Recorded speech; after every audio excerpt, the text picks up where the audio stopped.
La tos de las perreras es una enfermedad muy frecuente que se transmite directamente de un perro a otro. Provoca una tos muy seca debido a que su garganta está irritada, por lo que muchas veces se confunde con un atragantamiento. La producen virus y bacterias. Aunque es una enfermedad que remite en 5 o 7 días, dependiendo de algunos factores como razas, enfermedades previas, edad avanzada o insuficiencia respiratoria, lo que podría ser un cuadro leve, aunque molesto, se puede complicar y derivar en algo grave. La tos de las perreras reaparece con la llegada del frío. La época de mayor incidencia es el otoño y se producen brotes en invierno. Es una enfermedad que se transmite rápidamente.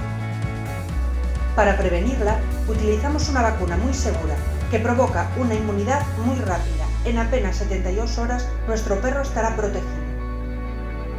La dosis es muy pequeña y se tolera muy bien. Se administra de forma cómoda por la nariz y su efecto dura un año, después del cual deberemos volver a vacunar. Es una vacuna que en determinadas situaciones es obligatoria, como la estancia en residencias caninas, que la exigen debido a su alto índice de contagio. Recomendamos totalmente la vacunación contra la tos de las perreras, ya que su utilización es muy sencilla y sus beneficios más que sobrados. Buscamos siempre su bienestar.